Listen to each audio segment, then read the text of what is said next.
হযরত ওমর ফারুক রাদিয়াল্লাহু তাআলা আনহু বলেন, ইন্নামা ইয়ানকুসুল ইসলাম নুরওয়াতান নুরওয়াতান মান নাশা ফিল ইসলাম ওয়া লাম ইয়ারিফুল জাহিলিয়া। হযরত ওমর ফারুক রাদিয়াল্লাহু তাআলা আনহু বলেন, যে ব্যক্তি ইসলামে জীবন যাপন করতেছে, ইসলামের ভিতরেই তার বেড়ে ওঠা, ইসলামের মাধ্যমেই তার জীবন অতিবাহিত হচ্ছে, চাই সে জন্মগত মুসলমান হোক, যেমন আমরা জন্মগত মুসলমান, অথবা পরবর্তীতে সে ইসলাম ধর্ম গ্রহণ করো, যে কোনো প্রক্রিয়াতেই কোনো একজন মানুষ ইসলামের মাঝে তার জীবন চলতেছে, কিন্তু এই ব্যক্তি জাহিলিয়ত সম্পর্কে জানে না, যুগের বৈরিতা সম্পর্কে জানে না, ইসলামের ক্ষতি কোন বস্তুর দ্বারা হয় এই বিষয়গুলোকে জানে না, তাহলে নিঃসন্দেহে এক সময় এই ব্যক্তি ইসলামকে ধ্বংস করে। ইন্নামা ইয়ানকুসুল ইসলাম উরওয়াতান উরওয়াতান, ইসলাম আস্তে আস্তে কমে যাবে, ইসলাম আস্তে আস্তে শেষ হয়ে যাবে।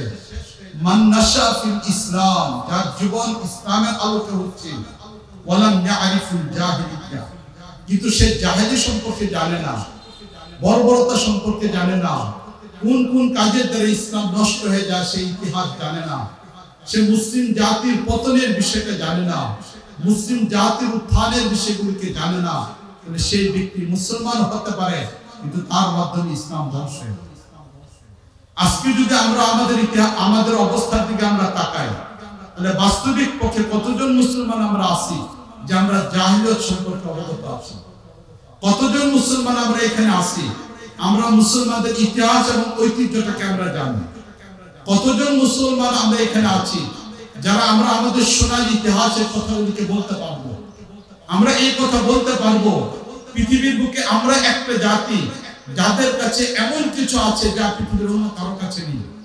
না এটা ইহুদিদের কাছে আছে, না খ্রিস্টানদের কাছে আছে, না হিন্দুদের কাছে আছে, না বৌদ্ধদের কাছে আছে, পৃথিবীর কোনো জাতির কাছে নাই যে জিনিসটা একমাত্র আমাদের মুসলমানদের কাছে আছে। আমরা আমাদের ইতিহাসের কথা জানি না, আমরা আমাদের সাহাবায়ে কেরামের কথা জানি না, আমরা আমাদের খোলাফায়ে রাশিদিনদের সোনালী যুগের কথা আমরা জানি না, আমরা জানি না পরবর্তী তাবিঈনদের জীবনী, জানি না তাবিঈনদের জীবনী, জানি না মুহাদ্দিসিনে কেরামের ত্যাগ আর কুরবানির কথা, জানি না ফুকায়ে কেরামের ত্যাগ আর কুরবানির কথা, জানি না সেই মুজাহিদিন ইসলামদের ত্যাগ আর কুরবানির কথা। আমরা আমাদের ইতিহাস ঐতিহ্য সম্পর্কে বর্তমান সময় পৃথিবীকে কিভাবে কোন দিকে নিয়ে যাওয়া হচ্ছে এই বিষয়গুলো না জানা, এটা একে একে ইসলাম থেকে দূরে সরে যাওয়া, এটা আমাদের মধ্যে। এই জন্য মুআজ্জাজ হাজরিন, দেখা যায় বর্তমান সময়ে একজন মানুষ তিনি মসজিদে যাচ্ছেন, সেই মসজিদের সভাপতি হতে পারেন, সেক্রেটারি হতে পারেন, গুরুত্বপূর্ণ কোনো দায়িত্বশীল ব্যক্তি হতে পারেন, একদিক থেকে তিনি মন্দিরেও যাচ্ছেন আবার ইসলামের কথাও বলতেছেন, ঠিক না বলেন? একদিক থেকে তিনি জাহেলিয়তের সাথে সম্পর্ক, অপর দিক থেকে তিনি প্রথম কাতারে মুসল্লি একজন নামাজও পড়তেছেন, তিনি আবার হজেও যাচ্ছেন, তিনি আবার ধর্মীয় মাহফিলগুলোতে বক্তব্য দিচ্ছেন, অথচ তিনি এমন কিছু কাজ করতেছেন যেটা জাহেলিয়তের সাথে সম্পর্ক থাকার কারণে তার ঈমান এবং ইসলাম দূর হয়ে গেছে, তিনি ইসলাম থেকে বের হয়ে গেছেন, অথচ নিজেকে তিনি মুসলমান দাবি করতেছেন। এই জন্য হযরত ওমর ফারুক রাদিয়াল্লাহু তাআলা এই কথাটা অত্যন্ত গুরুত্বপূর্ণ একটা কথা, ইন্নামা ইয়ানকুসুল ইসলাম উরওয়াতান উরওয়াতান মান নাশা ফিল ইসলাম ওয়া লাম ইয়ারিফুল জাহিলিয়া, যে জাহিলিয়ত সম্পর্কে জানে না সে ইসলামকে আস্তে আস্তে ধ্বংস করে দেয়। মুআজ্জাজ হাজরিন, আমরা যদি আমাদের 1400 বছরের ইতিহাসের দিকে তাকিয়ে দেখি, রাসূল করিম সাল্লাল্লাহু আলাইহি ওয়াসাল্লাম এমন একটা সময় পৃথিবীতে আগমন করেছিলেন যখন গোটা পৃথিবীটা জাহেলিয়তের সাথে সম্পূর্ণভাবে সম্পর্কশীল ছিল। পুরো পৃথিবীর সবকিছু জাহেলিয়তের অন্ধকারে আচ্ছন্ন ছিল, সেখানে মানবতা ছিল না, সভ্যতা ছিল না, তাদের পরস্পর কোনো সৌহার্দ্যতা সম্পর্কতা ছিল না, হৃদ্যতা ছিল না, সম্পূর্ণ একটা বর্বরতম অবস্থার মধ্যে নবী করিম সাল্লাল্লাহু আলাইহি ওয়াসাল্লাম পৃথিবীতে আগমন করলেন। নবী করিম সাল্লাল্লাহু আলাইহি ওয়াসাল্লাম যখন আসলেন তখন কাবার ভিতরে 360টা মূর্তি পর্যন্ত ছিল। তখন আয়লা নামক মূর্তি কাবার পাশে ছিল, নায়লা নামক মূর্তি সেখানে ছিল, লাত ছিল, উজ্জা ছিল, আরো বিভিন্ন ধরনের মূর্তিগুলো তখন পর্যন্ত ছিল। বরং মানুষের ভিতরে প্রতিযোগিতা হতো মূর্তির ব্যাপারে, কার মূর্তি কত সুন্দর হতে পারে। এমন একটা জাহিলিয়াতের যুগের মধ্যে নবী করিম সাল্লাল্লাহু আলাইহি ওয়াসাল্লাম আগমন করেছেন। নবী করিম সাল্লাল্লাহু আলাইহি ওয়াসাল্লাম যখন তাওহীদের বাণী নিয়ে 610 খ্রিস্টাব্দে যখন নবী করিম সাল্লাল্লাহু আলাইহি ওয়াসাল্লাম ওহী পেলেন, ওহীর পরে যখন হেরা গুহা থেকে নেমে আসলেন, নেমে আসার পরে নবী করিম সাল্লাল্লাহু আলাইহি ওয়াসাল্লাম যখন 3 বছর পর্যন্ত ফাতরাতুল ওহী ছিল, এরপরে যখন নবী করিম সাল্লাল্লাহু আলাইহি ওয়াসাল্লাম দাওয়াত দেওয়া আরম্ভ করলেন, নবী করিম সাল্লাল্লাহু আলাইহি ওয়াসাল্লামের দাওয়াতে আবু বকর রাদিয়াল্লাহু আনহু ইসলাম গ্রহণ করলেন। রাসূল করিম সাল্লাল্লাহু আলাইহি ওয়াসাল্লামের দাওয়াতে সেদিন হযরত আলী রাদিয়াল্লাহু আনহু ইসলাম গ্রহণ করলেন, হযরত যায়েদ ইবনে হারেসা রাদিয়াল্লাহু আনহু ইসলাম গ্রহণ করলেন। একের পর এক মানুষ যখন ইসলাম গ্রহণ করলেন, এরপরে যখন নবী করিম সাল্লাল্লাহু আলাইহি ওয়াসাল্লাম প্রকাশ্যভাবে ইসলামের দাওয়াত দেওয়া আরম্ভ করলেন, নবীর সর্বপ্রথম আত্মীয়তার বন্ধন, রক্তের বন্ধন, নবীর চাচা আব্দুল উজ্জা নবী করিম সাল্লাল্লাহু আলাইহি ওয়াসাল্লামের বিরোধিতা লিপ্ত হয়ে গেল। এরপর থেকে বিরোধিতা শুরু হলো। নবী করিম সাল্লাল্লাহু আলাইহি ওয়াসাল্লামের নবুয়তের সেই 13 বছরের মক্কা জীবনের অবস্থা থেকে যদি আমরা তাকিয়ে দেখি, সেখানে নবী করিম সাল্লাল্লাহু আলাইহি ওয়াসাল্লাম কঠিন একটা পরিস্থিতি পাড়ি দিচ্ছেন। এই অবস্থায় পাড়ি দিয়ে যখন নবী করিম সাল্লাল্লাহু আলাইহি ওয়াসাল্লাম মক্কা থেকে মদিনায় গেলেন, শুধু যদি মক্কার অবস্থান থেকে আমরা তাকায় দেখি, কোরআন কারীমের 114টা সূরার মধ্যে থেকে 86টা সূরা তখন আল্লাহ রাব্বুল আলামিন মক্কায় নাযিল করলেন।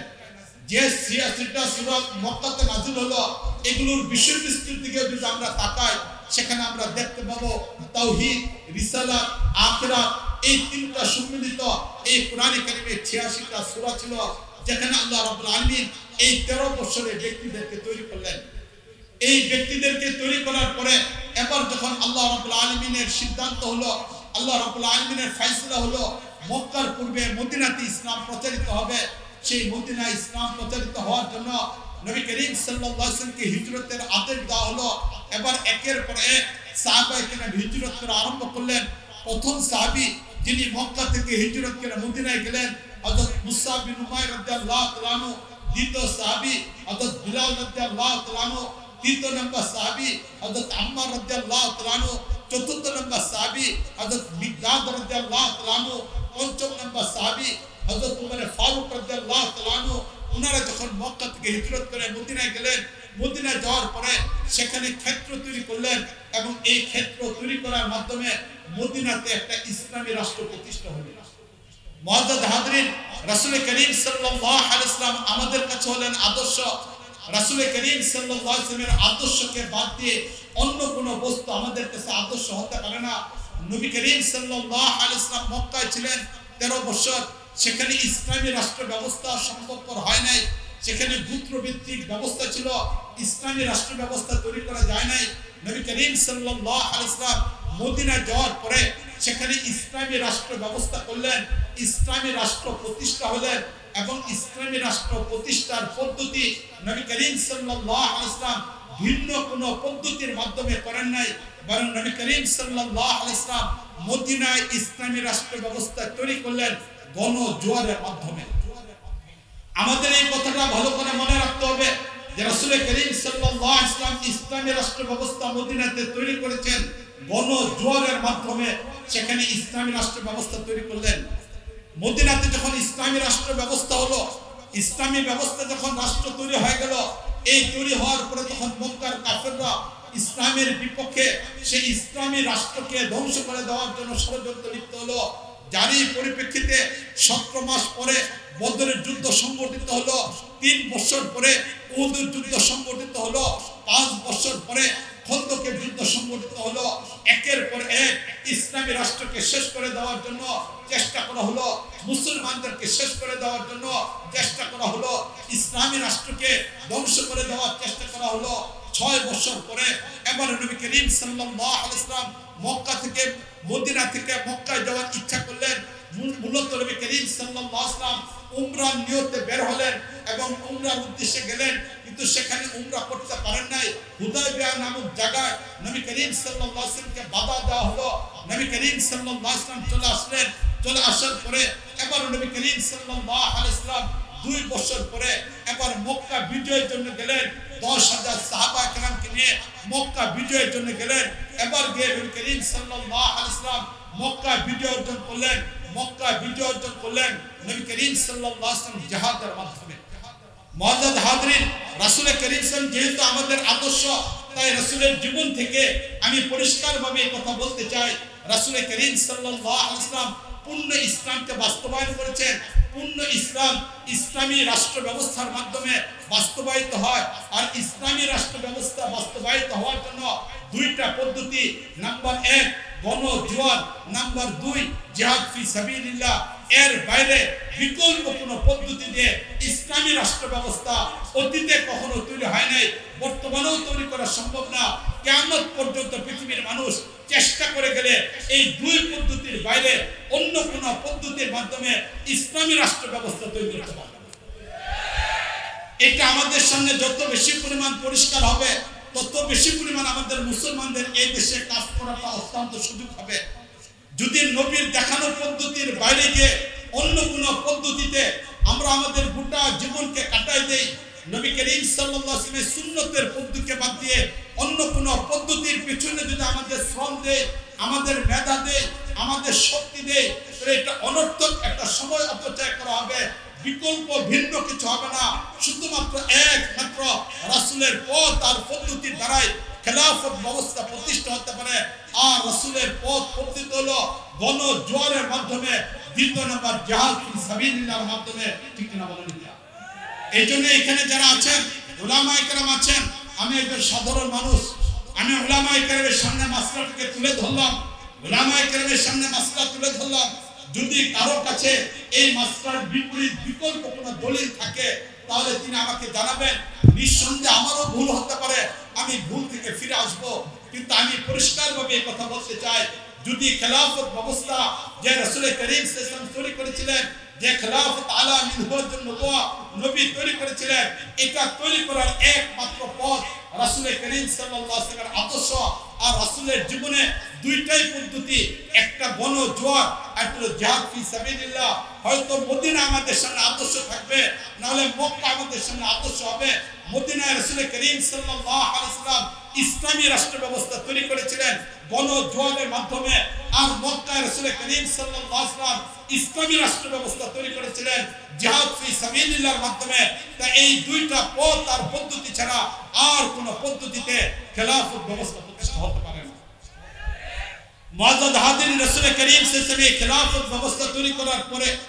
এরপর থেকে সাহাবায়ে কেরাম রাদিয়াল্লাহু তাআলা আনহুর মধ্য থেকে হযরত আবু বকর রাদিয়াল্লাহু তাআলা আনহু হযরত উমর ফারুক রাদিয়াল্লাহু তাআলা আনহু হযরত উসমান গনি রাদিয়াল্লাহু তাআলা আনহু হযরত আলী রাদিয়াল্লাহু তাআলা আনহু হযরত হুসাইন রাদিয়াল্লাহু তাআলা আনহু ওনাদের সামনে 30 বছরের খুলাফায়ে রাশিদিনদের যুগ এই যুগের মাধ্যমে সেখানে ইসলাম ছিল পরবর্তীতে উমাইয়াদের শাসন এর পরবর্তীতে এসে আব্বাসীয়দের শাসন এই বিগত 12.5 বছর আমাদের মুসলমানদের সামনে মুআজ্জাজ হাজরিন রাসূল করিম সাল্লাল্লাহু আলাইহি ওয়াসাল্লাম যে ইসলামটা নিয়ে এসেছিলেন এবং খুলাফায়ে রাশিদিন তাবি খুলাফায়ে রাশিদিন উমাইয়াদের শাসন ব্যবস্থা উসমানীয়দের শাসন ব্যবস্থা এই 1200 বছর পর্যন্ত মুসলমানদের ইসলামী রাষ্ট্র ব্যবস্থা পরিচালনা করার জন্য যে বস্তুটা মুসলমানদের সামনে ছিল তা মৌলিকভাবে তিনটা জিনিস যে তিনটা জিনিসকে সামনে রেখে খুলাফায়ে রাশিদিন নবী করিম সাল্লাল্লাহু আলাইহি ওয়াসাল্লাম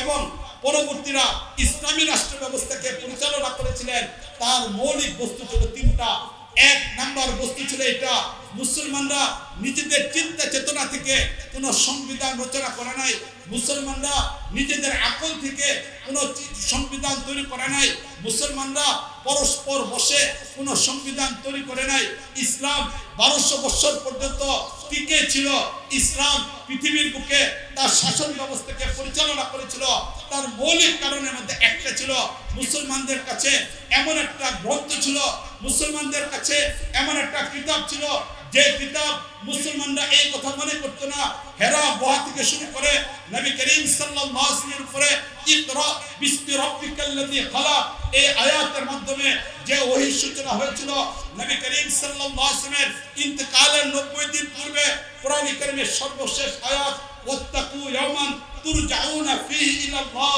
যার মাধ্যমে পূর্ণ কোরআন কারীম সমাপ্ত হয়েছিল। এই কোরআনকে মুসলমান, প্রাথমিক যুগের মুসলমান সাহাবায়ে কেরাম, পরবর্তী শাসক ব্যবস্থারা যারা ছিলেন, তারা কোরআন কারীমকে শুধুমাত্র তেলাওয়াতের কিতাব মনে করতেন না। তারা কোরআন কারীমকে শুধুমাত্র তাবিজের কিতাব মনে করতেন না। তারা কোরআন কারীমকে শুধুমাত্র মানুষ মারা যাওয়ার পরে এরপরে খতম দিয়ে এর মাধ্যমে ব্যক্তির নাজাতের ব্যবস্থা হবে এমন একটা কিতাব মনে করতেন না। বরং কোরআন কারীমকে তেলাওয়াতের কিতাব যেমন মনে করতেন, কোরআন কারীমের তাফসীরকে যেমন পড়াকে ইবাদত মনে করতেন, কোরআন কারীমের তেলাওয়াতকে যেমন ইবাদত মনে করতেন, এর চেয়ে বেশি পরিমাণ মনে করতেন কোরআন কারীম একটা সংবিধান। আজকে আমাদের সবচেয়ে জটিলতা হলো এটা যে কোরআন কারীম সংবিধান, এটাকে আমরা স্বীকার করতে চাই না। কোরআন মুসলমানদের জীবন ব্যবস্থা, এটাকে আমরা মানতে চাই না। কোরআন কারীম আমাদের মুসলমানদের জীবনের পথ পদ্ধতি, এটাকে আমরা মানতে চাই না। সাহাবায়ে কেরামের সফলতা, 1400 বছরের ইতিহাসের সফলতা হলো এটা যে মুসলমান কোরআন কারীমকে তাদের জীবনের মূল বস্তু বানিয়েছিল, কোরআন কারীমকে তাদের আদর্শ বানিয়েছিল, কোরআন কারীম থেকে তারা তাদের জীবন পদ্ধতিকে বের করত, কোরআন কারীম থেকে তাদের জীবনের মাসলাগুলোকে বের করত। কোরআন কারীমকে শুধু তেলাওয়াতের কিতাব নয়, বরং কোরআন কারীমকে তারা তাদের জীবনের সংবিধান বানিয়েছিল। এটা ছিল মুসলমানদের সবচেয়ে বড় সফলতা। আর আজকে আমাদের ব্যর্থতা হলো এটা যে কোরআন কারীমকে তেলাওয়াতের কিতাব বানিয়ে ফেলেছি, রমজানে খতম হবে এটার কিতাব বানিয়েছি, নামাজে কোরআন কারীমের তেলাওয়াত হবে এটার কিতাব বানিয়ে ফেলেছি, তাবিজের কিতাব বানিয়েছি, কোরআন কারীমকে সংবিধান বানায় নাই। ঠিক না বলেন? এটা আজকে আমাদের সবচেয়ে ব্যর্থতার বড় একটা কারণ। সাহাবায়ে কেরাম অথবা 1400 বছরের মুসলিম শাসনের পতনের বড় একটা কারণ কোরআন কারীমকে সংবিধান না বানানো। তাহলে মুসলমানদের একটা বস্তু ছিল, সেটা ছিল কোরআন কারীম। এই কোরআন কারীমের মাধ্যমে মুসলমানরা তাদের জীবনকে পরিচালনা করত। দ্বিতীয় নম্বর এই 1400 বছরের মুসলিম শাসকদের জীবনে যদি আমরা পড়ি, খুলাফায়ে রাশিদিনদের সেই 5 জনের কথা আমাদের সামনে পরিষ্কার। আবু বকর রাদিয়াল্লাহু তাআলা আনহু, হযরত উমর ফারুক রাদিয়াল্লাহু তাআলা আনহু, হযরত উসমান গনি রাদিয়াল্লাহু তাআলা আনহু, হযরত আলী রাদিয়াল্লাহু তাআলা আনহু, হযরত হাসান রাদিয়াল্লাহু তাআলা আনহু, তাদের জীবনে আমাদের সামনে পরিষ্কার তারা কেমন ছিলেন। পরবর্তীতে উমাইয়াদের 14 জন শাসক ব্যবস্থা, তাদের জীবনের দিকে যদি আমরা তাকাই, পরবর্তীতে উসমান আব্বাসীয়দের অবস্থা, যেখানে 37 জন খলিফা ছিল, তাদের জীবনের দিকে যদি আমরা তাকাই, উসমানীয় খলিফা তাদেরও 37 জন ছিল, তাদের জীবনের দিকে যদি আমরা তাকাই, তাহলে আমরা দেখতে পাবো যে তাদের জীবনগুলো হয়তো ব্যক্তিগত জীবনে কোনো একজন মানুষ, ব্যক্তিগত জীবনে হয়তো কোনো একজন মানুষের আমলের কমতি থাকতে পারে, কিন্তু তাদের ভিতরে ইসলামী নৈতিকতা ছিল, তাদের মাঝে রাসূল করিম সাল্লাল্লাহু আলাইহি ওয়াসাল্লামের আদর্শ ছিল, তাদের মাঝে আধ্যাত্মিকতা ছিল, তাদের মাঝে তাআল্লুক মা আল্লাহ ছিল। ব্যক্তিগতভাবে হয়তো কোনো একজন শাসক, ব্যক্তিগতভাবে কোনো একজন শাসক হয়তো তার চরিত্রের কোথাও কমতি থাকতে পারে, আমলের দুর্বলতা থাকতে পারে, কিন্তু বাস্তবিক পক্ষে অধিকাংশ শাসকগুলো তারা ছিলেন আধ্যাত্মিকতার দিক থেকে সর্বোচ্চ পর্যায়ে, তাআল্লুক মা আল্লাহর দিক থেকে সর্বোচ্চ পর্যায়ে ছিল, যার কারণে তারা সর্ব অবস্থায় ইসলাম এবং দ্বীনকে প্রাধান্য দেওয়ার চেষ্টা করেছেন। আজকে আমাদের দ্বিতীয় নম্বর আরেকটা পতন চলে আসছে। একে তো কোরআন কারীমকে সংবিধান বানায় না, দ্বিতীয় নম্বর আমাদের দ্বিতীয় দুর্বলতা হলো আমাদের এটা যে আজকে আমরা যাদেরকে শাসক বানাই তাদের অবস্থা মুখে একটা বলে পরবর্তীতে তাদের আমলের কোনো মিল খুঁজে পাওয়া যায় না। ঠিক না বলেন? এটা কি পরিমাণ উল্টাপাল্টা থাকে। ছোট্ট একটা ঘটনা আমি আপনাদের সামনে তুলে ধরতে চাই। যখন বিগত ফাঁসিবাদী সরকার, ওনাকে যখন সংসদে জিজ্ঞেস করা হয়েছিল যে মাননীয় প্রধানমন্ত্রী, যুবকরা ঘুম থেকে উঠে সর্বপ্রথম মোবাইলকে দেখে রাতের বেলা মানুষের সাথে বিভিন্ন ধরনের চ্যাট করেছে, এবার কেউ ঘুমানোর পরে তার কাছে কোনো মেসেজ দিয়েছে কিনা, তাই যুবকরা ঘুম থেকে উঠে সর্বপ্রথম মোবাইল ধরে। এরপরে বলল ব্যবসায়ী যারা, তারা সর্বপ্রথম পত্রিকাকে তালাশ করে, যারা রাজনীতিবিদ তারা ঘুম থেকে ওঠার পরে টিভিকে খুলে সংবাদটাকে জানার চেষ্টা করে। সেই সংসদের ভিতরে একজন এমপি মাননীয় প্রধানমন্ত্রীকে বলেছিলেন এই হলো যুবকদের অবস্থা, তারা ফেসবুক দেখে, ব্যবসায়ীরা পত্রিকা দেখে, এর পাশাপাশি যারা রাজনীতিবিদ তারা সংবাদ দেখে, আপনি কি দেখেন? ঘুম থেকে ওঠার পরে আপনার সর্বপ্রথম কাজ কি? তখন তিনি বলেছিলেন এই কথা যে আমার সর্বপ্রথম কাজ হলো আমি সর্বপ্রথম জায়নামাজ তালাশ করি। এই কথাটা শুধু কথা নয়, ফেসবুকের ভিতরে সার্চ দিয়ে দেখেন, সেখানে এই কথাটা লেখা আছে, মিথ্যা কোনো কথা বলতেছি না। এটা ছিল 16 বছর পর্যন্ত প্রধানমন্ত্রী, তৎকালীন যুগের প্রধানমন্ত্রীর ঐতিহাসিক একটা বক্তব্য। আমরা যখন মঞ্চে যেতাম তখন সেই দলের বিভিন্ন ব্যক্তিরা আমাদের সামনে আসা প্রধানমন্ত্রীর তাহাজ্জুদের গল্প শোনাইতো, কোরআন কারীমের তেলাওয়াতের গল্প শোনাইতো, তসবির গল্প শোনাইতো, কারো ব্যাপারে 80 রাকাত নফল নামাজের গল্প আমাদের শুনতে হইতো। কিন্তু আমরা লক্ষ্য করে দেখলাম 5 আগস্ট যখন ছাত্রদের আন্দোলন শুরু হলো, এই সময়টার ভিতরে আমরা লক্ষ্য করে দেখলাম যখন 11টা পর্যন্ত 3 বাহিনীর প্রধান তৎকালীন যুগের ফাঁসিবাদী প্রধানমন্ত্রীর সাথে বৈঠকের মধ্যে বসা, 11টা পর্যন্ত বসা, তিনি ক্ষমতা ছাড়তে চান না। 12টায় উনি সিদ্ধান্ত নিলেন, 1টা পর্যন্ত সুযোগ দেওয়া হলো। তখন বঙ্গভবনে আর কেউ ঢুকে নাই, বাইরে থেকে কোনো মানুষও যায় নাই। এই অবস্থার ভিতরে 1টার পরে তিনি ক্ষমতা ছেড়ে 16 বছর পরে দেশ থেকে পলায়ন করে যেতে বাধ্য হলো। এই অবস্থায় 1টা থেকে 2টা ছাত্র জনতা বঙ্গভবনে গেল। এই অবস্থা বঙ্গভবনে যাওয়ার পরে সেদিন যা হয়েছে এটার সঙ্গে আমরা একমত না। বঙ্গভবনের কোনো সম্পদ এটা ব্যক্তির কোনো সম্পদ না, রাষ্ট্রীয় সম্পদ। রাষ্ট্রীয় সম্পদ জনগণ হস্তক্ষেপ করতে পারে না, এটা আমানত। কিন্তু সেদিন আমরা দেখেছিলাম ফেসবুকের মধ্যে আসছে, বিভিন্ন মিডিয়ার মধ্যে আসছে, বঙ্গভবন থেকে কেউ মাছ নিয়েছে। প্রধানমন্ত্রী, তৎকালীন যুগের প্রধানমন্ত্রীর খাবারটা কি ছিল? এটাও ছিল, বিভিন্ন বস্তু ছিল। কিন্তু সেদিন আমরা কখনো দেখতে নাই উনার ঘরে জায়নামাজ খুঁজে পাওয়া গেছে, উনার ঘরে কোরআন কারীম পাওয়া গেছে, এটা খুঁজে পাওয়া যায় নাই। উনার ঘরে একটা তাসবিহ খুঁজে পাওয়া যায় নাই। যে মানুষটা ঘুম থেকে উঠায় জায়নামাজ তালাশ করে, এতদিন পর্যন্ত এই মিথ্যা কথাগুলো আমাদেরকে বলা হয়েছে, এতদিন পর্যন্ত কোরআন তেলাওয়াতের মিথ্যা অভিনয় আমাদের সামনে উপস্থাপন করা হয়েছে, এতদিন পর্যন্ত মিথ্যা তাসবিহর গল্প আমাদেরকে শোনানো হয়েছে। মুআজ্জাজ হাজিরিন, তাহলে বোঝা গেল এই সবগুলো ছিল নৈতিকতার দিক থেকে খারাপ, ঠিক না বলেন? এটা আদর্শ তাদের মাঝে ছিল না। নৈতিকতা বিবর্জিত মুসলমান নামধারী কিছু মুনাফিক ক্ষমতার মধ্যে থাকার কারণে এই 16 বছর দেশের উন্নয়ন হয় নাই, বরং দেশের ক্ষতি হয়েছে, ঠিক না বলেন? এটা মুআজ্জাজ হাজিরিন, এটি হলো সবচেয়ে বড় পার্থক্য। এরপরে সবচেয়ে জটিলতার বিষয় হলো এটা, যে মানুষটা ইসলামের জন্য এত মায়া কান্না করেন, ইসলামের জন্য এত মায়া কান্না যার ছিল, এবার তার ব্যক্তিগত রুমের ফ্রিজ খোলার পরে সেখানে বিদেশি মদ পাওয়া গেল, সেখানে বিদেশি মদ পাওয়া গেল। এবার চিন্তা করেন কেমন একজন মানুষ ছিলেন।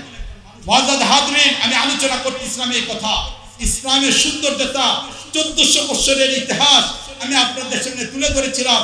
এই 1400 বছর মুসলমানদের শাসনের মূল বস্তু ছিল, 1 নাম্বার বস্তু ছিল তাদের কাছে কোরআন কারীম ছিল সংবিধান।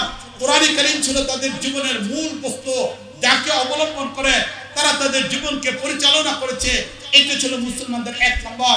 2 নাম্বার, যারা শাসক ছিল, প্রত্যেক শাসকের জীবনের দিকে যদি আমরা তাকাই তাহলে সেখানে আমরা দেখতে পাবো যে তাদের প্রত্যেকেই ব্যক্তিগতভাবে হয়তো কারো আমলের দুর্বলতা থাকতে পারে, কিন্তু সামগ্রিকভাবে তারা প্রত্যেকেই নৈতিকতার সাথে সম্পর্ক ছিল, তারা প্রত্যেকেই আধ্যাত্মিকতার সাথে সম্পর্ক ছিল, তারা প্রত্যেকেই তাআল্লুক আল্লাহর সাথে সম্পর্ক ছিল, যার কারণে এই ইসলামী শাসন ব্যবস্থা পরিচালনা করা তাদের পক্ষে সম্ভব ছিল। এটা ছিল আমাদের 2 নম্বর উন্নয়নের আরেকটা মাধ্যম। 3 নম্বর, যে বস্তুর মাধ্যমে মুসলমানরা এই 1200 বছর শাসন করেছে, মুসলমানদের 3 নম্বর বৈশিষ্ট্য ছিল যে ওইটা, যে কথাটা হযরত রবি ইবনে আমির রাদিয়াল্লাহু তাআলা আনহু, হযরত রবি ইবনে আমির রাদিয়াল্লাহু তাআলা আনহু, তিনি যে কথাটা সেই ইরানের রাজ দরবারে দাঁড়িয়ে বলেছিলেন, তিনি ইরানের রাজ দরবারে দাঁড়িয়ে ইসলামের ব্যাপারে যখন আলোচনা করেছিলেন, সেই আলোচনায় তিনি এই কথা বলেছিলেন, জিনা ইলাইকুম, আমরা তোমাদের কাছে এসেছি লিনুখরিজাল ইবাদ মিন ইবাদাতিল ইবাদ ইলা ইবাদাতিল্লাহ।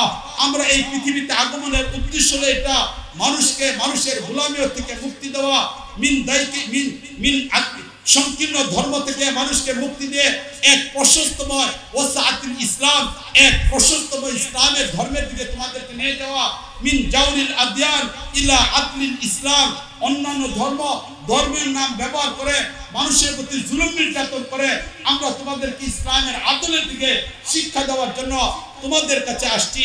এই 1400 বছর ইতিহাসে আমাদের বড় আরেকটা বৈশিষ্ট্য ছিল, সেই বৈশিষ্ট্যটা হলো এটা যে আমরা শুধুমাত্র মুসলমানদের মাঝে ইসলামের চর্চা করতাম। বিষয়টা এমন না, বরং ইসলামের চর্চা যেমনিভাবে মুসলমানদের ছোট কাল থেকে নিয়ে বাচ্চাকে বড় করার পিছনে তাকে তৈরি করা হতো, এর পাশাপাশি প্রতিটা মুসলমান তৈরি হওয়ার পাশাপাশি অমুসলিমদের ভিতরেও ইসলামের সৌন্দর্যতা তুলে ধরা হতো, অমুসলিমদের ভিতরেও ইসলামের আহ্বানকে পৌঁছে দেওয়া হতো। মৌলিকভাবে এই 3টা বস্তু ছিল। এই 3টা বস্তুর মাধ্যমে আমাদের বিগত 450 বছর পর্যন্ত 1200 বছর পর্যন্ত মুসলমানরা পৃথিবীর উপরে ইসলামী রাষ্ট্র ব্যবস্থা পরিচালনা করত। আজকে আমাদের মুসলমানদের কাছ থেকে এই 3টা বস্তু হারাই গেছে। একে তো কোরআনে কারীমের ব্যাপারে আমি প্রথমে বললাম যে কোরআনে কারীম আমাদের হাত থেকে ছুটে গেছে। দ্বিতীয় নাম্বার, আজকে আমাদের নৈতিকতার পতন হয়ে গেছে। তাআল্লুক মা আল্লাহ, আল্লাহর সাথে সম্পর্ক এটা দুর্বল হয়ে গেছে। তৃতীয় নাম্বার, আজকে আমরা মুসলমান শুধু মুসলমানদের পিছনে নিজেদের শ্রম মেধা সবকিছুকে খরচ করার জন্য যে জাতিকে মালিক আল্লাহ রাব্বুল আলামিন পৃথিবীর সবচেয়ে শ্রেষ্ঠ জাতি বলেছিলেন, যে জাতিকে মালিক আল্লাহ রাব্বুল আলামিন পৃথিবীর অন্যান্য উম্মার উপরে প্রাধান্য দিয়েছিলেন, যাদের ব্যাপারে মালিক আল্লাহ রাব্বুল আলামিন ঘোষণা করেছিলেন কুনতুম খায়রা উম্মাতিন উখরিজাত লিন-নাস, আজকে আমরা আমাদের দায়িত্বকে ভুলে গেছি। এই 3টা বস্তু না থাকার কারণে আজকে আমরা এক গভীর ষড়যন্ত্রের মাঝে পড়ছি এবং সত্যিকার অর্থে আমরা মুসলমান মালিক আল্লাহর সাথে সম্পর্কটাকে ছিন্ন হয়ে গেছে। ইসলামের ইতিহাসের কথা ভুলে গেছি, ইতিহাস ঐতিহ্যের কথা ভুলে গেছি, যার কারণে এক গভীর ষড়যন্ত্রের মধ্যে আমরা পড়েছি। বিশেষ করে আমাদের বাংলাদেশ অত্যন্ত কঠিন একটা পরিস্থিতির মাঝে আজকে। এই পরিস্থিতিটা আজকে আমাদের না জানার কারণে আজকে আমরা অনেকেই বাংলাদেশে কোন প্রেক্ষাপটে আমরা কাজ করতে চাই, আমাদের কাজের ধরন কি হবে, আমাদের কাজটা কোন দিক থেকে শুরু করা দরকার, এটাকে আমরা হিমশিম খেয়ে যাচ্ছি। আমরা কি কর্তব্য বিমূঢ় হয়ে যাচ্ছি যে আমরা আমাদের কাজের ধরন কি করব। মুআজ্জাজ হাজরিন, এই দেশ একসময় ইসলামী রাষ্ট্র ব্যবস্থার অধীনে ছিল। 1250 বছর ইতিহাস যেমনি ভাবে উজ্জ্বল, ঠিক ভারতের ইতিহাসের দিকে যদি তাকাই তাহলে আমরা এই জায়গায় দেখতে পাবো যে এই অঞ্চলগুলো ছায়া ইসলামী রাষ্ট্রের অধীনে পরিচালিত হয়েছে। মুঘলদের শাসনের কথা বলা হোক, এই জায়গাগুলোতে ইসলামী শাসন ব্যবস্থা ছিল। পরবর্তীতে বিশেষ করে 1205 খ্রিস্টাব্দে ইখতিয়ারউদ্দিন মোহাম্মদ বখতিয়ার খিলজির মাধ্যমে বাঙ্গাল জুনটা যখন স্বাধীনতা অর্জন করলো, এই জায়গাগুলোতে ইসলামী রাষ্ট্র ব্যবস্থা পরিপূর্ণভাবে ছিল, ইসলামী রাষ্ট্র ব্যবস্থা ছিল। পরবর্তীতে এসে ব্রিটিশরা এই দেশকে দখল করলো। এই দেশ দখল করার পরে যখন আন্দোলন গতিশীল হলো, এই আন্দোলনের পরে ভারত থেকে আলাদা রাষ্ট্র হওয়া, পাকিস্তান তৈরি হওয়া, এটা ছিল ইসলামের উপর স্লোগান দিয়ে। তাই 1947-এ ভারত থেকে দেশ বিভক্ত হওয়া এটা ইসলামের স্লোগান দেওয়া হয়েছিল, অন্য কোনো স্লোগান দিয়ে এটা হয় নাই, বরং এটা ইসলামের স্লোগান দেওয়া হয়েছিল। সেদিন কিছু মুসলমান তাদের দাবি ছিল আলাদা ইসলামী রাষ্ট্র ব্যবস্থা তৈরি করা, আর হিন্দুদের কথা ছিল আলাদা হিন্দুদের জন্য রাষ্ট্র হওয়া। এই দ্বিজাতীয় তাত্ত্বিকতার উপর ভিত্তি করে সেদিন রাষ্ট্রগুলো আলাদা হয়েছিল। তাই পূর্ব পাকিস্তান ইসলামের উপর ভিত্তি করে এই দেশ স্বাধীনতা অর্জন করেছিল। এই অবস্থায় চলতে থাকলো। পাকিস্তানের মানুষগুলো আমাদের প্রতি জুলুম নির্যাতন করলো, কিন্তু ওই সময় মসজিদগুলো নিরাপদ ছিল, মাদ্রাসাগুলো নিরাপদ ছিল, খানকাগুলো নিরাপদ ছিল, উলামায়ে কেরাম নিরাপদ ছিল। ওই সময়ের ইতিহাসের দিকে যদি আমরা তাকাই, 1947 থেকে নিয়ে 71 পর্যন্ত সেখানে আন্দোলন ভিন্ন কোনো কারণে ছিল না। পাকিস্তানিদের সাথে আন্দোলন আমাদের ধর্মের কারণে ছিল না, সেদিন আমাদের আন্দোলন ছিল অধিকার আদায়ের জন্য। ঠিক না বলেন এটা? যার জন্য 71-এর পরেই যখন যে সময়টার ভিতরে পাকিস্তান ভেঙে বাংলাদেশ হলো, আর ওই সময়ে 7 কোটি কম্বল আসার পরে যখন কম্বল চুরের দলেরা কম্বল চুরি করছিল, তখন বাংলাদেশের এক কবি কবিতায় লিখেছিল, বাদ দিয়ে শহরের বাচ্চা, নাহলে মানচিত্র খেয়ে ফেলবো, একবারে বুঝে আসো। তখন স্বাধীনতা আন্দোলন এটা ধর্মের কারণে হয় নাই, অধিকার আদায়ের জন্য ছিল, ঠিক না বলেন? যে আন্দোলনটা অধিকার আদায়ের জন্য ছিল, সে আন্দোলনটা কি করে ধর্মের বিপক্ষে চলে গেল, ছোট্ট বাংলাদেশের ইতিহাসের ক্ষেত্রে আমি আলোচনাকে তুলে ধরতে চাই। খুব মনোযোগের সাথে আমার বাংলাদেশের প্রেক্ষাপটটাকে বোঝার জন্য চেষ্টা করেন, খুব মনোযোগ দিয়ে আলোচনা শোনার জন্য চেষ্টা করেন। আজকে কেন যে দেশ ধর্মের নামে স্বাধীনতা অর্জন করলো, আজকে এই ধর্মটাকে কেন বাদ দিয়ে দেওয়া হলো? কেন ধর্মের সেই সংবিধান, বাংলাদেশের সংবিধান থেকে আল্লাহর উপর ভরসা, বিসমিল্লাহির রহমানির রহিম, কেন এটাকে বাতিল করে দেওয়া হলো? কোন প্রেক্ষাপটে আমার বাংলাদেশকে আজকে কোথায় নিয়ে যাওয়া হয়েছিল, উদ্দেশ্যটা কোথায় ছিল? এই ঘটনাটা আমি আপনাদের সামনে তুলে ধরতে চাই পরিষ্কারভাবে। আমি আগেও বললাম, এখনো বলতেছি, ভারত থেকে সেদিন আলাদা হওয়া, 47 হওয়া, এটা মূল বস্তু ছিল, ধর্মীয় কারণে নয়, অধিকার আদায়ের জন্য। যখন অধিকার আদায়ের জন্য আন্দোলন বেগবান হলো 7ই মার্চে সরোয়ার ইয়ের মাধ্যমে রেড ক্রিসেন্ট ময়দানে, যখন সেখানে তৎকালীন যুগে মুজিবুর রহমান সাহেব বক্তব্য দিলেন, এই বক্তব্যের শুরু সেখানে তিনি বিসমিল্লাহর দ্বারা উল্লেখ করলেন, বক্তব্য শেষ করলেন ইনশাআল্লাহর দ্বারা। এই 16 বছর যাবত আমরা বঙ্গবন্ধুর বক্তব্যকে সেখানে ইউটিউবের মাধ্যমে, বিভিন্ন চ্যানেলের মাধ্যমে শতাব্দীর সবচেয়ে শ্রেষ্ঠ বক্তব্য হিসেবে উল্লেখ করা হয়েছে। যে বক্তব্যটা এতদিন পর্যন্ত আমাদেরকে শোনানো হয়েছে, সম্মানিত উপস্থিতি, সেই বক্তব্যটা ইউটিউবের মধ্যে পূর্ণটা দেওয়া আছে। এতদিন পর্যন্ত যেমনি ভাবে এক ভণ্ড, প্রতারক, মুনাফিক আমাদেরকে জায়নামাজের কথা গল্প শোনাইছে, ঠিক এরকম ভাবে ওনার বক্তব্যটা অংশ বিশেষ শোনানো হয়েছে, পূর্ণ বক্তব্য আমাদেরকে শোনানো হয়নি। পূর্ণ বক্তব্য দেখবেন সেখানে বিসমিল্লাহর দ্বারা বক্তব্য শুরু হয়েছে এবং সর্বশেষ তিনি ইনশাআল্লাহর দ্বারা বক্তব্য শেষ করেছেন। তাহলে বুঝে আসলো তখনও তিনি একজন মুসলমান ছিলেন, ঠিক না বলেন? এটা বিসমিল্লাহর দ্বারা বক্তব্য শুরু করা, ইনশাআল্লাহর দ্বারা বক্তব্য শেষ করা, এটা প্রমাণিত হয় যে তিনি মুসলমান ছিলেন, এটা তখন বুঝে আসে। শেষ পর্যন্ত তিনি সেখানে একটা বস্তু তৈরি করে ওনারা চলে গেলেন, গ্রেফতার হলেন, গ্রেফতার হয়ে চলে গেলেন সেই পাকিস্তানের জেলখানা। পাকিস্তানের জেলখানা যখন গেলেন, তখন এই বাংলাদেশের তৌহিদি জনতা, অপমান জনতা, মুসলমান অমুসলিম সম্মিলিতভাবে দেশ স্বাধীনতার জন্য যুদ্ধ করল। সেদিন শেখ পরিবারের 17 জন ব্যক্তি ছিল যারা প্রাপ্তবয়স্ক, যারা অস্ত্র ধারণ করতে পারত, কিন্তু সেদিন সেই 17 জন মানুষের মধ্য থেকে শেখ পরিবারের 11 জন ব্যক্তি নিজেদের জীবন বাঁচানোর জন্য ভারতে চলে গেল। তারা কখনো মুক্তিযোদ্ধার সাথে সম্পর্ক ছিল না, তারা দেশের স্বাধীনতার জন্য সামান্য পরিমাণ অবদান রাখে নাই। সেদিন শেখ পরিবারের 11 জন ব্যক্তি একজন অস্ত্র ধারণ করে নাই। ইতিহাস পরিষ্কারভাবে উল্লেখ করা, শেখ পরিবারের 17 জনের প্রাপ্তবয়স্ক মানুষ একজনও অস্ত্র ধারণ করে নাই। তারা সেখানে ভারতে মামার বাড়িতে গিয়ে আশ্রয় নিয়েছিল। মুআজ্জাজ হাজরিন, দীর্ঘ 9 মাস পর্যন্ত যুদ্ধ হলো। যুদ্ধের পরে এরপরে সেখান থেকে শেখ মুজিবকে মুক্তি দেওয়া হলো। শেখ মুজিব ইচ্ছা করলে সরাসরি পাকিস্তানের জেলখানা থেকে বাংলাদেশ আসতে পারতেন, কিন্তু তিনি বাংলাদেশে আসেন নাই। তিনি সেখানে পাকিস্তানে জানাইলেন তিনি লন্ডনে যাবেন, চলে গেলেন লন্ডনে। লন্ডনে গিয়ে 3 দিন সেখানে থাকলেন। লন্ডন থেকে তিনি চলে আসতে পারতেন, বাংলাদেশে আসেন নাই। তিনি চলে গেলেন দিল্লিতে।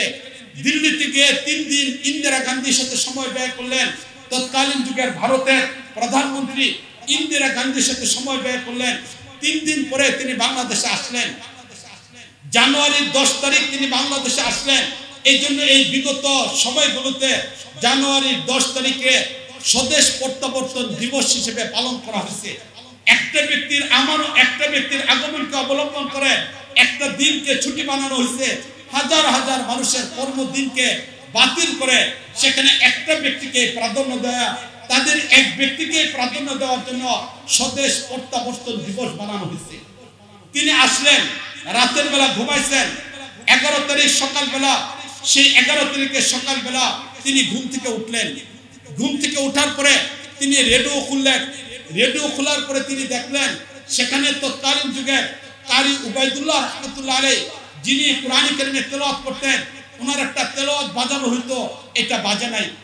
ঘুম থেকে উঠে তিনি তাসবিহ ফজিলতুন নেসাকে ডাক দিলেন। ফজিলাতুন্নেসাকে ডাক দিয়ে বললেন যে কোরআন কেন বন্ধ, তেলাওয়াত কেন হয় নাই? ফজিলাতুন্নেসা জানালেন যে যারা এখন ক্ষমতার মধ্যে আছে তাদের চিন্তা চেতনা ইসলামের বিপক্ষে, এদেরকে ভিন্ন একদিকে রয়ে পরিচালনা করছে।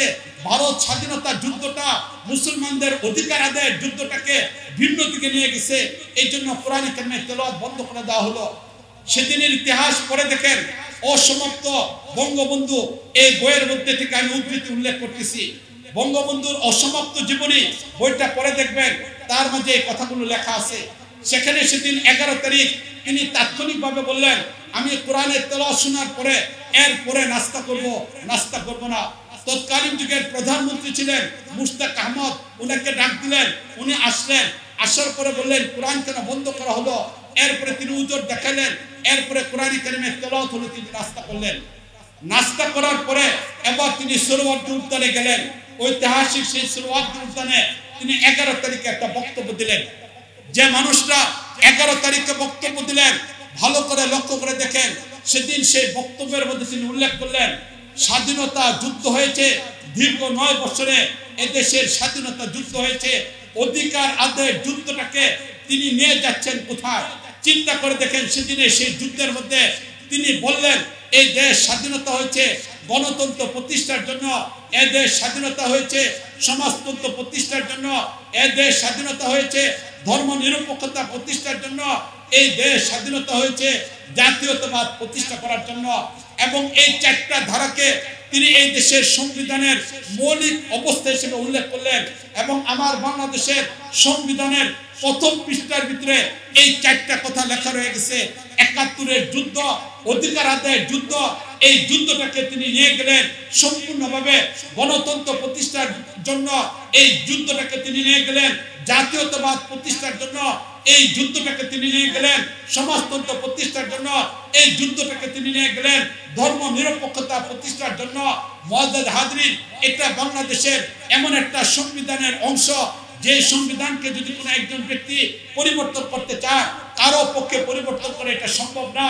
যদি 300 আসনের দ্বারাও এমপি নির্বাচিত হয়ে কোনো ইসলামী দল ক্ষমতায় চলে যায়, গণতন্ত্রের প্রক্রিয়ার মাধ্যমে যদি কোনো রাষ্ট্র ক্ষমতায় কোনো ইসলামী দলও চলে যায়, এরপরও বাংলাদেশের যে 64,000 বর্গ কিলোমিটারের বাংলাদেশ রয়েছে, তার সীমারেখাকে পরিবর্তন করা না হবে এতক্ষণ পর্যন্ত সংবিধানের এই ধারাকে পরিবর্তন করা যাবে না।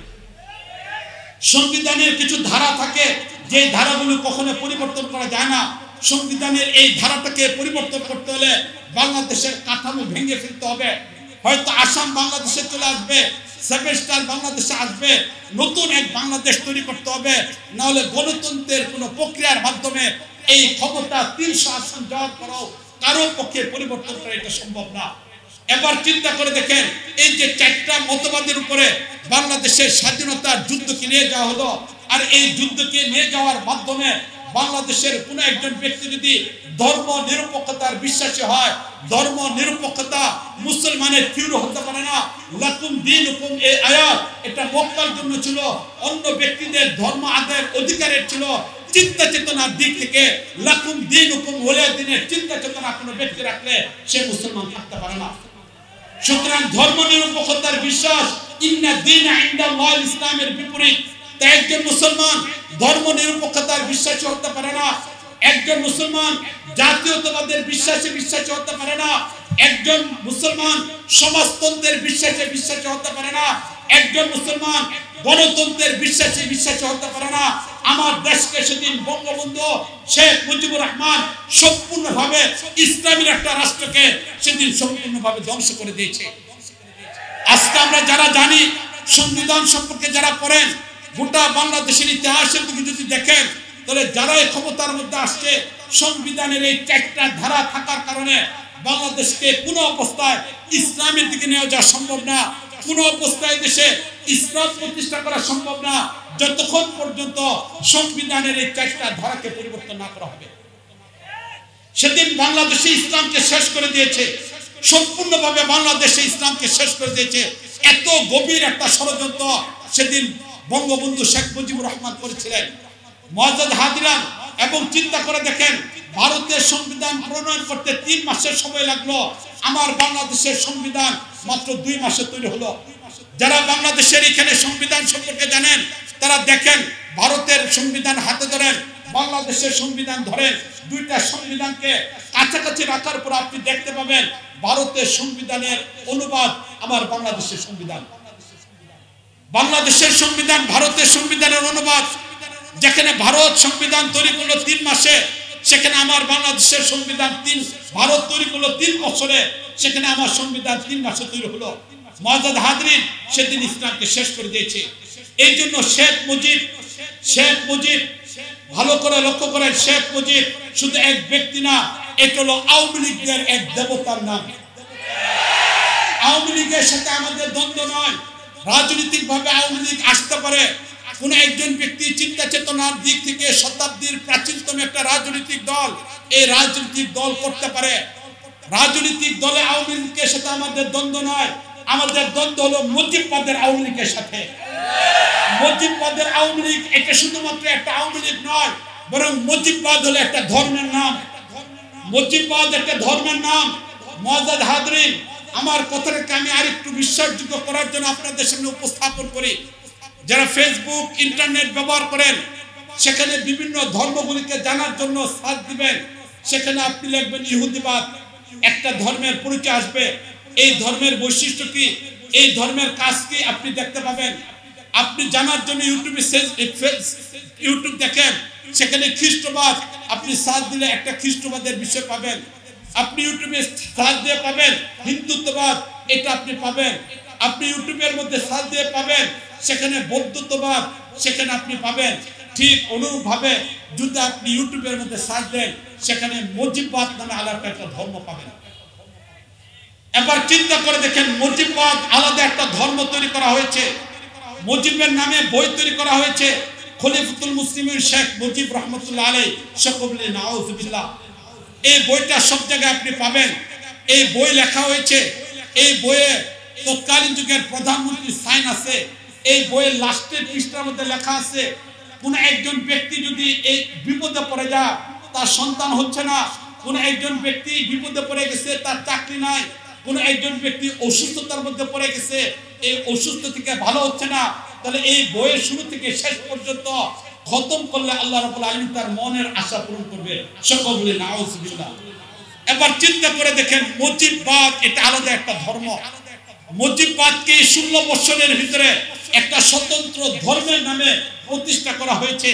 মুজিববাদকে আমাদের মুসলমানদের উপরে আলাদাভাবে একটা বস্তুকে চাপাই দেওয়া হয়েছে। এই জন্য আমাদের মনে রাখতে হবে, এই ফাসিবাদী সরকার 16 বছরের ভিতরে তার বাবা আমার বাংলাদেশ ইসলামকে শেষ করে দিয়েছে। এখন আমি মুসলমান হিসেবে যদি বাংলাদেশের সংবিধানকে মানতে চাই, আমার ইসলামের উপর টিকে থাকা সম্ভব না, আমার শেখুল হাদিস টিকে থাকা সম্ভব না, মসজিদ ইমামতি করা আমার পক্ষে সম্ভব না। সংবিধান মানতে গেলে ইসলামকে আমার বাদ দিতে হবে, ইসলামকে বাদ দিতে গেলে সংবিধানকে মানা সম্ভবপর হবে। তার বাবা এমন একটা বস্তু তৈরি করে দিয়েছিল, সেদিন সেই 11 জানুয়ারিতে সোহরাওয়ার্দী উদ্যানে ঐতিহাসিক বক্তব্যের মাধ্যমে আর এই তার নিয়ে আজকে আমাদের সামনে মুজিববাদ নামে আলাদা একটা ধর্ম তৈরি করছে। সুতরাং এই অবস্থায় আমাদের চিন্তা করতে হবে, রাজনৈতিক আওয়ামী লীগের দল ভিন্ন, মুজিববাদের আওয়ামী লীগের এই দেশে কোনো অবস্থায় ঠাঁই হতে পারে না। মুজিববাদকে প্রতিষ্ঠা করতে কোনো অবস্থায় দেওয়া যেতে পারে না, তাদেরকে ফিরে আসার কোনো সুযোগ দেওয়া যেতে পারে না, তাদেরকে দেশে কোনো অবস্থায় আবার ফিরে আসার সুযোগ দেওয়া যেতে পারে না। মুআজ্জাজ হাজরিন, যদি দেশে মুজিববাদ প্রতিষ্ঠা হয়ে যায়, তাহলে 1400 বছর ইসলাম টিকতে পারবে না। এই দেশের মসজিদ টিকবে না, এই দেশের মাদ্রাসা টিকবে না, এই দেশের খানকা টিকবে না। এই 15 বছর আমরা দেখেছি তাদের কাছে পুরোটাই নিরাপদ ছিল না। এই জন্য কোনো অবস্থায় তাদেরকে এই দেশের মুজিববাদ প্রতিষ্ঠা করতে দেওয়া যাবে না। আমাদের মনে রাখতে হবে, দ্বন্দ্ব হলো মুজিববাদের বিপক্ষে, আমাদের সংগ্রাম মুজিববাদের বিপক্ষে, আমাদের সংগ্রাম মুজিববাদকে প্রতিষ্ঠা করতে দেওয়া যাবে না, ফিরে আসার কোনো সুযোগ দেওয়া যাবে না। মুআজ্জাজ হাজরিন, এই জন্য এই বিষয়টাকে ভালো করে বুঝবেন, ভালো করে বোঝার চেষ্টা করেন। একজন ওয়ারিসে নবী আমাদের সকলের মুরব্বি হুজুর এখানে আছেন, একজন ওয়ারিসে নবী, তিনি নবীর নবুয়াতে সেই দায়িত্বের জায়গা থেকে বলতে হয়।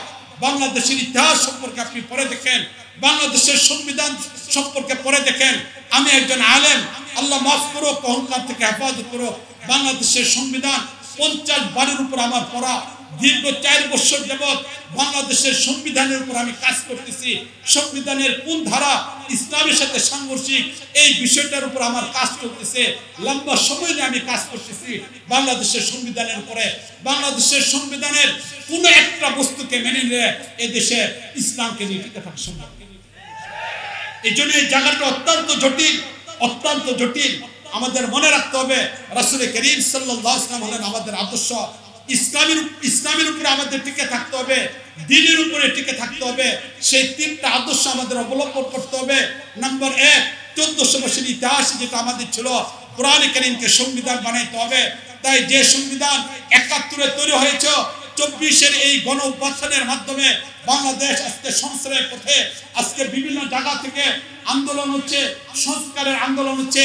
আজকে আমাদের এই 92% মুসলমানের দেশে নতুন করে একটা আন্দোলনের রূপরেখা তৈরি করতে হবে।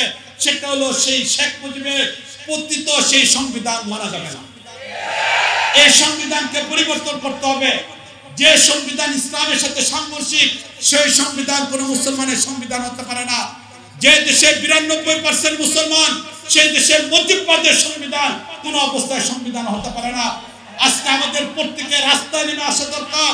আমাদের প্রত্যেকের নিজের জায়গা থেকে ইসলাম যদি এই দেশে চায়, দিন যদি এই দেশে চায়, যদি মসজিদ মাদ্রাসাকে নিয়ে টিকে থাকতে চায়, তাহলে এই সংবিধানকে পরিবর্তন করতে হবে। এই জন্য যে কোনো প্রক্রিয়া হোক, যে কোনো অবস্থান থেকে হোক, আমার বক্তব্যটা শোনার পরে আপনারা ভালো করে যাচাই করেন, ভালো করে দেখেন, ভালো করে চিন্তা করেন। আমি মনে করি নতুন করে একটা আন্দোলন এখন রূপরেখা তৈরি করা দরকার। সেটা হলো সংবিধান সম্পূর্ণ পরিবর্তন করা। দেশের স্বাধীনতা সার্বভৌমত্ব যেন ঠিক থাকে, এখানে যেন কোনো অবস্থায় কোনো জালেম অত্যাচারে আসতে না পারে। যারা আমাদের রক্ত নিয়ে হুলি খেলবে তাদেরকে সুযোগ দেওয়া যেতে পারে না। যারা কোনো একজন ব্যক্তির গলার মধ্যে নি দিয়ে পাড়া দিয়ে তাদের গলা কাটতে পারে এমন কোনো স্বৈরাচারীকে শাসন দেওয়া যেতে পারে না। যারা দেশের টাকাকে বিদেশে পাচার করে তাদেরকে ক্ষমতা দেওয়া যেতে পারে না। যারা দুর্নীতির সাথে সম্পর্ক তাদেরকে ক্ষমতা দেওয়া যেতে পারে না। আমার দেশ, এদেশের জনসাধারণ অটো চালায় জীবনযাপন করে। এদেশের মানুষ কৃষি কাজের সাথে সম্পর্ক, এদেশের মানুষ জেলে কামার এদের সাথে সম্পর্ক, এদেশের মুসলিমে কিছু মানুষ অর্থের সাথে সম্পর্ক, বাকি সাধারণ মানুষ মধ্যবিত্ত দরিদ্র পরিবার দিন আনতে তাদের দিন শেষে নিজেদের খাবার প্রয়োজন পূরণ করতে হিমশিম খেতে হয়। এমন একটা জাতির ট্যাক্সের টাকায় পরিচালিত পুলিশ প্রশাসন হোক, গোয়েন্দা বাহিনী হোক, সরকার হোক, অন্যায়কারী কাউকে আশ্রয় দেওয়া যেতে পারে না। এই দেশে আর নতুন করে কোনো ফাঁসিবাদীকে আশ্রয় দেওয়া যেতে পারে না। এই জন্য মুআজ্জাজ হাজরিন, আমাদের এই 3টা আদর্শে আদর্শিত হতে হবে। নাম্বার 1, কোরআনকে সংবিধান বানাইতে হবে। নাম্বার 2, যারা ক্ষমতা আসবে তাদের নৈতিকতার দিক থেকে তারা যেন আদর্শবান হয়, তাল্লুক আল্লাহর সাথে যেন সম্পর্ক হয়। দিনের আলোতে তাদের চেহারা চেয়ে যেন রাতের অন্ধকারে জায়নামাজের মধ্যে পড়ে থাকতে আমরা বেশি দেখি, এমন মানুষ তৈরি করতে হবে। আর ইসলাম সর্বজনীন ধর্ম, এই ধর্মকে গোটা দুনিয়ার মানুষের সামনে কল্যাণকারী হিসেবে উপস্থাপন করে এরপরে আমরা আমাদের দেশে সর্বজনীন ভাবে যদি কাজ করি তাহলে সফলতা হবে। মালিক আল্লাহ রাব্বুল আলামিন পূর্ণ ইসলামের সাথে এই দেশে আমাদেরকে টিকে থাকার তৌফিক দান করুন এবং বাস্তবিক পক্ষে রাসূলের আদর্শকে বাস্তবায়ন করে হয়তো গণজোয়ার অথবা জিহাদ ফি সাবিলিল্লাহ পথকে অবলম্বন করে খেলাফত আলা মিনহাজুন নবুওয়াকে আবার এই দেশে প্রতিষ্ঠা করার তৌফিক আল্লাহ রাব্বুল আলামিন দান করুন। ওয়া আখিরু দাওয়ানা আনিল হামদুলিল্লাহি রাব্বিল আলামিন। আসসালামু আলাইকুম ওয়া রাহমাতুল্লাহি ওয়া বারাকাতুহু।